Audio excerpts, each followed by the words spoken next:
This channel does not promote any violent, harmful, or illegal activities. All content provided by this channel is meant for an educational purpose only. তবে শুরুতেই খাস কলকাতায় যে কসবায় তৃণমূল কাউন্সিলরকে গুলি করে খুনের চেষ্টা সেদিকে নজর রাখতেই হচ্ছে, কারণ সেখানে এই ঘটনায় সরেজমিনে সিপি মনোজ বর্মা তিনি পৌঁছে যান এলাকায়।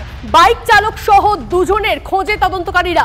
অভিযুক্ত যুবরাজ সিং এবং এক ট্যাক্সি চালককে ইতিমধ্যেই গ্রেপ্তার করেছে পুলিশ। ওই ট্যাক্সি চালক হামলাকারীদের নিয়ে একাধিকবার ওই রাস্তা দিয়ে ঘুরে গিয়েছেন। খবর পুলিশ সূত্রে বিহারের বৈশালী থেকে আনা হয়েছিল 3 জনকে। বৃহস্পতিবার কলকাতায় আসে 3 জন। একজন যে ধরা পড়েছে, যে যার হাতে ওয়েপন ছিল, সে বৈশালীর একজন আছে, আমরা অ্যাড্রেস পেয়েছি। বাকি আরেকজন খুব রিসেন্টলি ধরা হয়েছে, ওর ডিটেলস আমি এই মুহূর্তে শেয়ার করছি না, পরে আমরা বলবো। না, এইগুলো ইনভেস্টিগেশন হচ্ছে, পরে বলবো। স্যার, এদেরকে কি পুরো টাকা দিয়ে নিয়ে আসা হয়েছিল? This is all under investigation. এখন এই মুহূর্তে বললাম গুলি করা হচ্ছে, ইন্টেলিজেন্স ফেলিওর, আপনাদের কাছে কোনো তথ্য ছিল না? এইগুলো সব কিছু দেখা হচ্ছে। স্যার, একটা বিষয়, সাধারণ মানুষের নিরাপত্তা নিয়ে একটা ইন্টেলিজেন্স ফেলিওর, স্যার, এলাকা। সুপ্রিয় আমাদের প্রতিনিধি আমাদের সঙ্গে রয়েছেন, সরাসরি সুপ্রিয়র সঙ্গে কথা বলবো। সুপ্রিয়, সিপি তিনি সরেজমিনে গোটা বিষয়টা খতিয়ে দেখলেন এবং তদন্তকারীদের সঙ্গে তিনি কথা বলছেন। এখন অবধি কোন কোন তথ্য সামনে আসছে? মানে খাস কলকাতায় এভাবে বাইরে থেকে সুপার ক্লিয়ার আনিয়ে এই ধরনের একটা খুনের চেষ্টা হয়ে গেল। দেখো, কলকাতা পুলিশের কাছে কিন্তু যথেষ্ট উদ্বেগের এই বিষয়টা। শুধুমাত্র ঘটনাস্থলে সশরীরে গিয়ে ঘুরে দেখা বা তদন্তকারী আধিকারিকদের সঙ্গে কথা বলা তা কিন্তু নয়। তারপরেই কলকাতা পুলিশ কমিশনার মনোজ বর্মা তিনি এসে পৌঁছে গিয়েছিলেন একেবারে কসবা পুলিশ স্টেশন, অর্থাৎ কসবা থানাতে। এবং এই মুহূর্তে আমরা যে দেখছি, প্রায় 15 মিনিটেরও বেশি সময় পুলিশ কমিশনার তিনি কসবা থানায় ছিলেন এবং এখানের যারা তদন্তকারী অফিসাররা রয়েছেন তাদের সঙ্গে তিনি কথা বলেন। এবং তারপর এই মুহূর্তে কিন্তু তিনি বেরিয়ে আসবেন, সেই প্রস্তুতি ইতিমধ্যেই শুরু হয়েছে। তবে গোটা বিষয়টা নিয়ে কিন্তু কলকাতা পুলিশ যথেষ্টই উদ্বেগের মধ্যে রয়েছে। তার কারণ 3 জনকে ভাড়া করে বিহার থেকে কলকাতাতে নিয়ে আসা হলো এবং তাদের বন্দর এলাকাতে থাকার বন্দোবস্ত এবং একজন জনপ্রতিনিধি, কসবা এলাকার একজন কাউন্সিলর, তার উপরে হামলার পরিকল্পনা এবং তার জন্য আগে থেকে রেকি করা হলো। এবং সেই পরিকল্পনা মাফিক গতকাল সন্ধ্যায় একেবারে আগ্নেয়াস্ত্র নিয়ে গিয়ে হামলা চালানোর ঘটনা। এবং দেখতেই পাচ্ছ কলকাতা পুলিশ কমিশনার তিনি কিন্তু এই মুহূর্তে কসবা থানা থেকে বেরিয়ে আসছেন, তার সঙ্গে ডিসি, এসএসডি থেকে শুরু করে লালবাজারে একাধিক কর্তারা রয়েছেন। অর্থাৎ গোটা বিষয়টি নিয়ে তিনি কিন্তু আবারও একবার জেনে নেওয়ার চেষ্টা করলেন এবং পরবর্তীতে কীভাবে তদন্তের গতিপ্রকৃতিকে দ্রুততার সঙ্গে এগিয়ে নিয়ে যাওয়া হবে সে বিষয়ে কিন্তু বেশ কিছু পরামর্শ তিনি দিয়েছেন, এমনটাই কিন্তু আমরা সূত্র মারফত জানতে পারছি। এই মুহূর্তে যেটা আরও তাৎপর্যপূর্ণ যে 2 জন অভিযুক্ত তাদেরকে আজকে আদালতে পেশ করা হবে এবং তারপরেই তাদের আদালতে পেশ করার পর তাদের হেফাজতে চেয়ে আবেদন জানানো হবে পুলিশের তরফ থেকে, এমনটাও কিন্তু আমরা জানতে পারছি। একদম সুপ্রিয়, তুমি নজর রাখো। এই মুহূর্তে আমরা দেখতে পাচ্ছি সেই ছবি, অর্থাৎ ঘটনাটা ব্রিফটা চাইছিলাম, কিন্তু ব্রিফটা আমরা পাইনি। মানে কি ঘটনা ঘটতে আপনাদের কি অভিযোগটা এর স্পেসিফিক ঘটনা যেটা আমরা জানতে পেরেছি, Mister Sushanta Ghosh, councillor of ward number 108, উনি ওনার বাড়ির পাশেই বসেছিলেন অ্যান্ড স্কুটিতে 2 জন এসছে, পিছনে পিলিয়ন রাইডার, ও নেমে গুলি করেছে।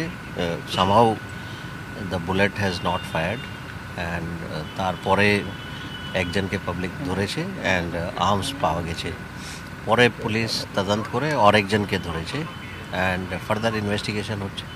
স্যার, এই ট্যাক্সি ড্রাইভারের কি ইনভলভমেন্ট এখনো পর্যন্ত? ওটা এই মুহূর্তে বলা ঠিক হবে না, because it is initial stage of investigation. তো এই মুহূর্তে বলা মুশকিল আছে। মোটিভ অলসো, যতক্ষণ সবাই অ্যারেস্ট হচ্ছে না, মোটিভ কি আছে সেটা। টাকা দিয়ে হায়ার করা হয়েছিল, কারণ বিহার যোগ একটা দেখতে পাচ্ছি। আমরা সব কিছু ইনভেস্টিগেশন করে তদন্ত করে দেখছি। সো এই মুহূর্তে এটা বলা ঠিক হবে না। হায়ার টাকা দিয়েছিল কে, মানে দেবে বলেছে। We are looking into all angle, সব অ্যাঙ্গেল থেকেই দেখা হচ্ছে। মানুষের উদ্দেশ্যে কি বলবেন? কারণ বিহার থেকে নিয়ে আসা হয়েছিল বলা হচ্ছে, তাদের কি কোনো রকম ট্রেস আউট? যে অ্যারেস্ট হয়েছে, যে ফায়ারিং করার চেষ্টা করেছিল, তার সঙ্গে আরো 2 জন ছিল, তাদেরকেও নিয়ে আসা হয়েছে বলা হচ্ছে। সো ফার 2 জন আছে, একজন যে গুলি করেছিল আর আরেকজনকে পুলিশ নিয়ে এসে 2 জন। স্যার, এদেরকে কে নিয়ে এসেছিল এই বিষয়ে কি কিছু এখনো? সেটা ইনভেস্টিগেশন আছে, আন্ডার ইনভেস্টিগেশন আছে, আমরা এই মুহূর্তে বলছি না। এবার প্রকাশ্য রাস্তায় যদি বন্দুক নিয়ে, মানে সাধারণ মানুষের নিরাপত্তা নিয়ে একটা প্রশ্ন ওঠে। ওটাও দেখা হচ্ছে, that why this incident has happened, মানে সিকিউরিটি একটা কনসার্ন নিশ্চয়ই আছে, তো এইগুলো দেখা হচ্ছে। Thank you.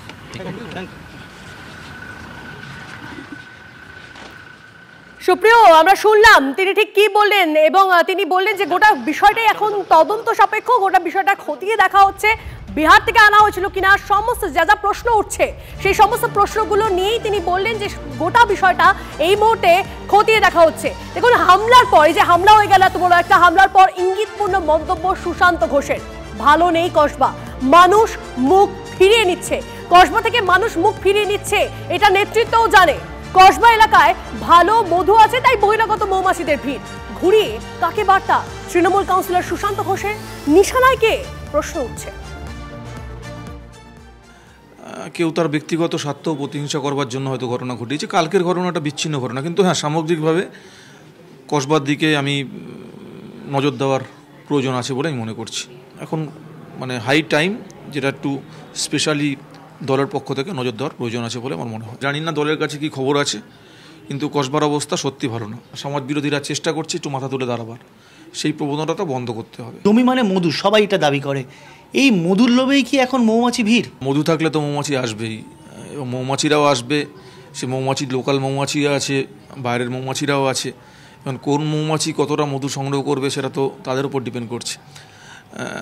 কিন্তু যাই হোক, ওই মধু সংগ্রহের জন্য যেন মানুষের এখানে যারা বসবাস করে তাদের যেন জীবনযাত্রাটা ব্যাহত না হয়, সেটা দেখার জন্য আমি অনুরোধ করব। সেই মৌমাছির কি মানে মৌমাছি কি অন্য জায়গায় ডেরা বাঁধছে, এখানে এসে ফসল খাওয়ার চেষ্টা করছে? হ্যাঁ, অন্য জায়গায় যদি মধু না থাকে তাহলে অন্য জায়গার মৌমাছিরা তো সেই জায়গা ছেড়ে যেখানে মধু আছে সেখানে আসবেই না। সবচেয়ে বড় কথা, এখানে অপরাধ করে বাইরে গিয়ে কোথাও একটা শেল্টার পেয়ে যাচ্ছে, রাজনৈতিক তকমা পেয়ে যাচ্ছে, এটা কসবার পক্ষে একটা ভয়ঙ্কর জায়গায় যাচ্ছে জিনিসটা। না, গোষ্ঠীদ্বন্দ্ব কিসের জন্য হবে? আমরা তো তৃণমূল কংগ্রেস করি, মমতা বন্দ্যোপাধ্যায়, অভিষেক বন্দ্যোপাধ্যায় আদর্শের নীতিতে আমরা মেনে চলবো। আমরা দুজনেই এক পার্টি করি, এক দল করি। আমার সঙ্গে স্বরূপদার সঙ্গে কোনো রকম মুখোমুখি কেউ দেখেছে কোনো গোষ্ঠীদ্বন্দ্ব? কোনো গোষ্ঠীদ্বন্দ্ব নেই। এসব কথাগুলো বাজে কথা। কিছু বললাম না, নিজেরা নিজেদের ব্যবসার জন্য, নিজেদের কাজের জন্য, নিজেদের আমাকে পিছনে রেখে কাজ করবে বলে তারা যদি সেগুলো মনে করে আমাদের দুজনকে ইউজ করতে চায়, তাহলে সেটা ভুল ধারণা। আমাকে তো ম্যালাইন করা হচ্ছে, মুষ্টিমেয় একটা গ্রুপ আছে, তারাই করে যাচ্ছে। এখানে কিন্তু আমার বোর্ডের চেয়ারম্যান মোটেই নয়, এবং আমার স্বরূপদা একদম উনিও হয়তো জানেন না, আসল ব্যাপারটা উনিও হয়তো জানেন না, বা উনি যেটা জানেন সেটা তো উনি আমি দেখেছি, উনি কোনোদিন আমার বিরুদ্ধে কোনো বিরূপ মনোভাব নিয়ে কোনো রিপোর্ট করেনি। এইটাকে নিয়ে অন্য লোকেরা রাজনীতি করছে। এখন যেটা ঘটেছে, যে ঘটনাটা ঘটেছে, এটা অস্বাভাবিক ঘটনা, এটা মর্মান্তিক ঘটনা, এটা দুঃখজনক ঘটনা, এবং এটার জন্য আমি সহমত প্রকাশ করব স্বরূপদার সাথে, এবং আমি স্বরূপদার পাশেই আছি যে এই সব জিনিস কিন্তু মেনে নেওয়া যায় না। যে বা যারা করেছে কঠোরতম শাস্তি হোক তাদের। একদিন ভাবেননি কেন? ভালো কামাই হচ্ছিল, ভালোই চলছিল। গুন্ডা পুষেছেন, খালি আমাদের গুলি মারবে? গুলি তো ওদের দিকেও মারবে। আজকে দেখুন, তালিবানকে কাজে লাগিয়ে পাকিস্তান ভারতের বিরুদ্ধে লাগাচ্ছিল, আজ তালিবান ওদের বিরুদ্ধে, সেনাদের খুঁজে মারছে, বোম ফাটাচ্ছে। তো হিংসা আর এই ধরনের কাজ কখনো শান্তি আনে না সমাজের বুকে। তাদের যদি কেউ বেশি তোল্লাই দেয় আর সেই আগুনে নিজেকে পুড়তে হয়। দেখুন, শিখুন। তৃণমূলের মধ্যে অন্তর্দ্বন্দ্বের বহিঃপ্রকাশ হচ্ছে। একটা জনপ্রতিনিধিকে, কাউন্সিলরকে তার বাড়ির সামনে কিভাবে শুট করতে যাচ্ছে, গুলি করতে যাচ্ছে। পুলিশের সময় নেই খুনি ধরার, বা খুন করার আগে কোথায় কি হচ্ছে তার খবরাখবর নেওয়ার পুলিশের সময় নেই। তা আগামী দিনে যেমন ভাবে একটা জনপ্রতিনিধিকে খুন করতে গিয়ে খুনিকে ধরা হয়েছে, তেমনি ভাবে এই বাংলার মানুষ অপরাধীদের ধরুন,